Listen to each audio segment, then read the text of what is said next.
A primary goal in poker is to have money consistently flowing in your direction.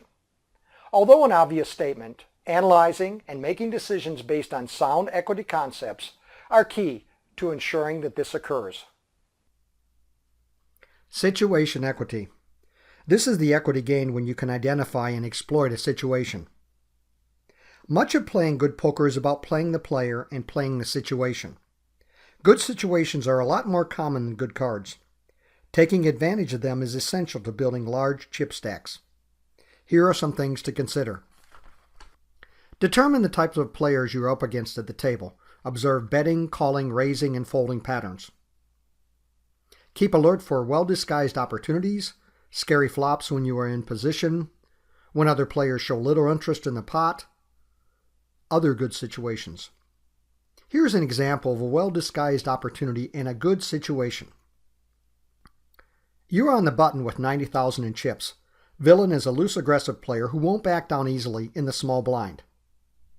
He has approximately the same number of chips as you. The blinds are 500 and 1,000. You limped in with 5 of spades, 7 of hearts. Then you called a 3x raise from Villain. Everyone else folded. The pot is now 7,000. The flop is multicolored with the 3 of diamonds, 6 of clubs, and the 9 of spades. You have a well-disguised double gut shot straight if you get either a 4 or an 8 on the turn. If Villain bets 3,500 into a 7,000 pot, a 1/2 size pot bet, should you call? There is now 10,500 in the pot, 3,500 plus 7,000. Your probability of hitting either the 4 or 8 on the turn is 8 over 47, it's 17%. The rule of 2, 16%. You have to put in 3,500 in a 10,500 pot to make it 14,000. 3,500 plus 10,500. You would have pot odds of 25%, 3,500 divided by 14,000. In other words, you would have to invest 25% of the pot to get a potential 17% if you get your draw. You would be getting an expectation of minus 8%, 17% minus 25%. Yet, you are against a loose aggressive player who won't back down easily, have good implied odds, position equity, and a good sized stack. These all add up to good situation equity. If you get a straight, you might get a good part of Villain's stack. You might even get his entire stack. Consider calling the bet.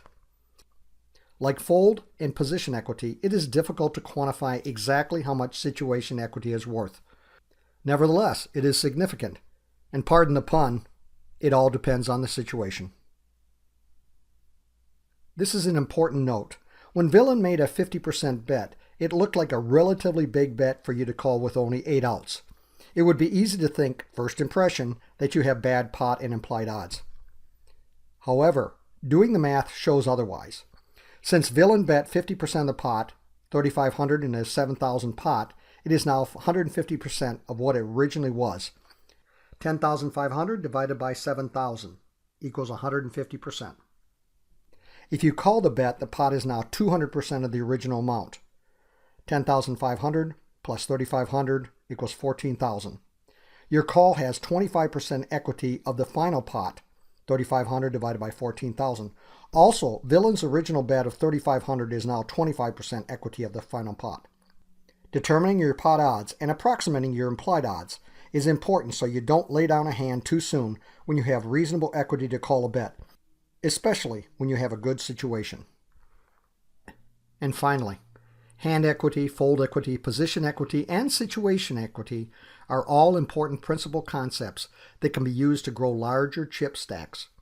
Understanding them and applying them effectively is a vital skill. The math is a vital component.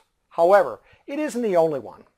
Using all of the other information at the table coupled with the math is paramount to becoming a powerful player. Applying the math in a vacuum is a huge mistake.